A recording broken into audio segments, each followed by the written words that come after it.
कहीँ पनि हामीले नकारात्मक कसैको बारेमा टिप्पणी नगरौँ। यसमा सबैको शुभेच्छालाई कसरी गाँच्ने भन्ने कुरामा पो हामीले ध्यान दिने हो।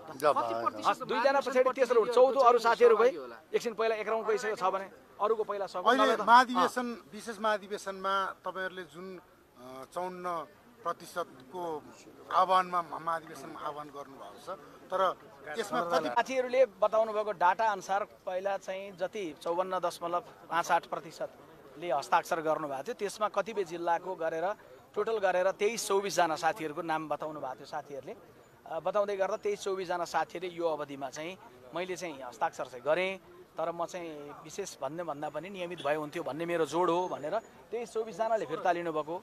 लगभग त्यस पछाडि 250 भन्दा बढी अरू साथीहरूले अस्तिको दिनसम्मको, अब हिजो र आजको आएको छैन, 250 भन्दा बढी साथीहरूले यस बीचमा फेरि थप आउँछु भनेर जानकारी गराउनु भएको। सम्भवतः हिजो र आजको आउँदै गर्दाखेरि हिजो 100 जति र आज 100 जति बढ्यो भने पहिला भनेर चाहिँ सचिवालयको साथीहरूले मलाई भन्नुभएको छ। जे बताउनु भएको छ 23-24 जनाको घटेको पनि बताउनु भएको छ, फिर्ता लिनुभएको स्वाभाविक हो। कसैले चाहिँ म बिरामीको कारण आउन चाहिन या राजनीतिक रूपमा यो अलि मलाई ठिक लागेन भन्न पाउनुहुने भयो। कसैले चाहिँ के भने त्यो बेला हस्ताक्षर गर्ने बेलामा मैले गरिनँ, तर अहिले त मलाई लाग्यो कि अब जानुपर्छ यसरी भन्ने लाग्यो भनेपछि त्यो पनि पाउनुहुन्छ। त्यस कारणले त्यसरी भइरहेछ। अब बाँकी कुरा अलिकति हाम्रो आदरणीय नेता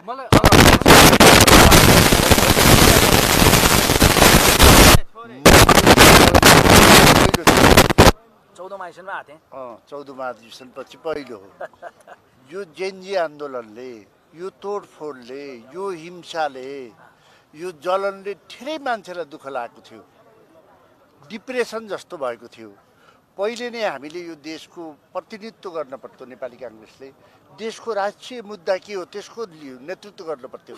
चाहे 7 सालमा होस्, चाहे 62-63 हिंसाको नेतृत्व होस्, चाहे संविधान निर्माण गर्दाखेरि कङ्ग्रेसले निकास दिएको थियो।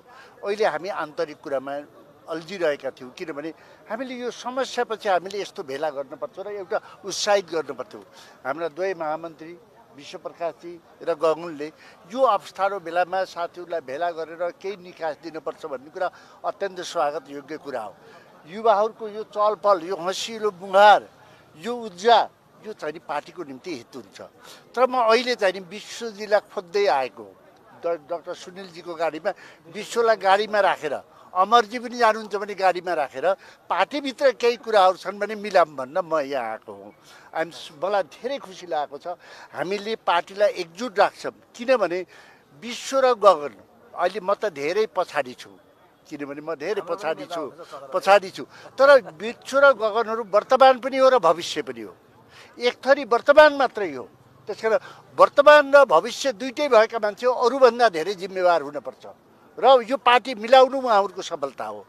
त्यसकारण यसलाई भव्य बनाऊ। म त विश्वलाई अब के भन्नु होइन, केही भन्न छ मलाई, केही भन्नु छ। त्यसकारण यसलाई पार्टी मिलाएर म चाहिँ मिलाउनुपर्छ भनेर हिँडेको मान्छेको अभियान हो। किनभने मेरो लागि होइन, यो मिलाउने पनि विश्व र गगनका लागि नै हो। भनेको अर्को प्रतिनिधित्व गरेको जेनेरेसनको प्रतिनिधित्व। त्यसमा डाक्टर साहबले, सुनिल डाक्टर साहबले धेरै सहयोग गर्नुहुन्छ। अब के हो कसो हो थाहा छैन। यो केही भएमा पनि डाक्टर साहबको हस्पिटल नजिक छ, त्यसैले पनि हेर्न सकिन्छ नि, गाडीहरू छन्, सबै छन्। त्यस कारण मैले यो ठाउँबाट देशभरिका नेपाली काङ्ग्रेसका शुभचिन्तक साथीहरू, अरू देशमा काङ्ग्रेसले के गर्छ भनेर हेरेका साथीहरूलाई, काङ्ग्रेस एक ठाउँमा जान्छ, एक ठाउँ भएर जान्छ। विश्वजीले जे भन्नुभएको छ त्यसमा मेरो एकदम समर्थन छ। धन्यवाद। ल एउटा प्रश्न भन्नु बिहाको 77वटा जिल्लाका साथीहरू हामीसित छन्। 77वटा महासमिति महाअधिवेशनका प्रतिनिधि हाम्रा हुन्, नेपाली काङ्ग्रेस हुन्, जो वर्तमान हो भविष्य उसै सबैका हुन्। त्यसैले अब हामी नेताहरूलाई पनि हामीले मिलाएर लिएर जान्छौँ। सभापतिलाई ल्याउनुहुन्छ? सभापति आउनुपर्छ, उहाँको पार्टी हो।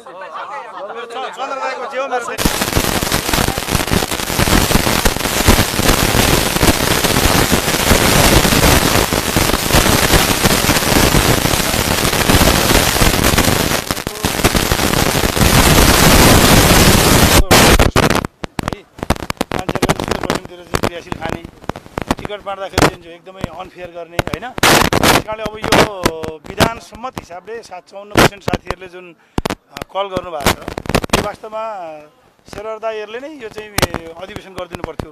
किनभने 40%ले कल गरेपछि त होइन, हाम्रो विधानलाई मान्नुपर्ने दायित्व नैतिक दायित्व पनि कर्तव्य पनि उहाँहरूको हो। तर अब त्यसलाई लत्याएर उहाँहरूले हिँडिसके पछाडि साथीहरूले अधिवेशन गर्ने भन्ने कुरा नेचुरल हो, त्यसलाई नेचुरल रूपमा लिनुपर्छ। र मलाई के लाग्छ भने अब हाम्रो विश्वेश्वरहरू गगनजीहरू जस्तो मान्छेहरू हुनुहुन्छ जसको यो जीवन नै भन्नुहोस् न अब 2/3 जिन्दगी त गइसक्यो नि त यही पार्टीमा होइन। र हामीभन्दा जिम्मेवार उहाँहरू हुनुहुन्छ र मलाई विश्वास छ यसले एउटा राम्रो निकास निकाल्नेछ र चाँडै अहिले हामी त्यही क्रममा छौँ। पार्टीलाई अझ भएका सानातिना समस्याहरूलाई पनि कसरी हल गर्न सकिन्छ, सबै यो अधिवेशनलाई सबैको अधिवेशन बनाउन सकिन्छ कि सकिँदैन भन्ने बारेमा पनि हामी छलफल गरिरहेका छौँ र त्यही मिसनमा छौँ। धैर्य गर्नुहोस्, राम्रो परिणाम आउँछ। हस् ल सबै साथीहरूलाई